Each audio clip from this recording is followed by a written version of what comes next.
The decades-old healthcare issues that have plagued the Department of Corrections are finally being addressed. With receivership of very near probability and possibility, a settlement conference took place on January 15 and 16, 2015 to lay out a timeline for DOC to comply with national standards to provide medical, dental, and mental health care for DOC's inmates and detainees. This case has completely turned around, with the government of Guam essentially acting as its own receiver.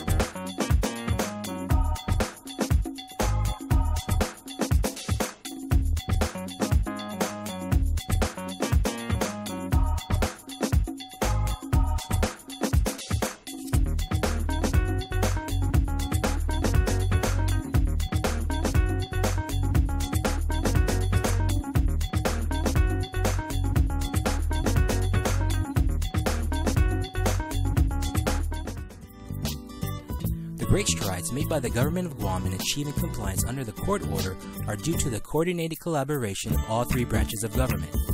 Attorney General Elizabeth Barrett Anderson had a vision early on of assembling an intergovernmental settlement agreement working group whose approach to compliance has been government helping government. Since January 30, 2015, the working group, which has been meeting at least once a week, and sometimes 3 times a week, can be credited with managing the government of Guam's compliance with the court order.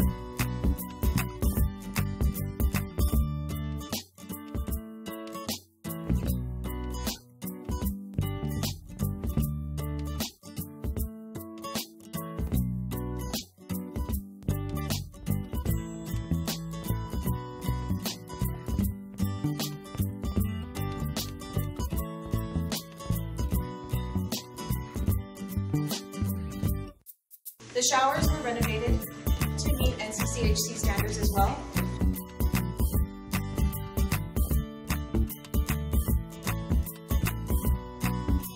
Much pride and hard work at all levels of government have been put into improving the DOC clinic. Inmates and detainees of DOC's Vocational Rehabilitation Services program have contributed to the construction work. They recently sanded and painted 2 examination treatment tables for the treatment rooms at the clinic. The results of the improvements made to the clinic are best described by Deputy Attorney General Fred Nishihira. Recently, while he and the Lieutenant Governor visited the clinic, Deputy Attorney General Nishihira commented, "It's a different place. The clinic now looks like a clinic, it feels like a clinic, and it even smells like a clinic." The Lieutenant Governor realized that DOC needed more resources and expertise to provide all aspects of healthcare to its detainees and inmates.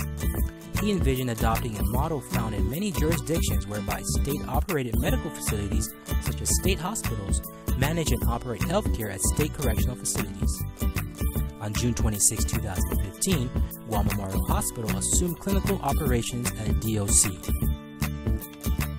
Great strides have been made in the areas of medical care, oral care, and mental health care in the 4 short months since GMH took over.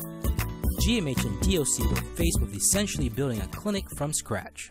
There was no triage. I think that's really key when it comes to providing that care for the patient. We pick up triage forms every single day, or it's called forms every single day from our patient population. And nurses are triaging as they come, and then the care is provided then.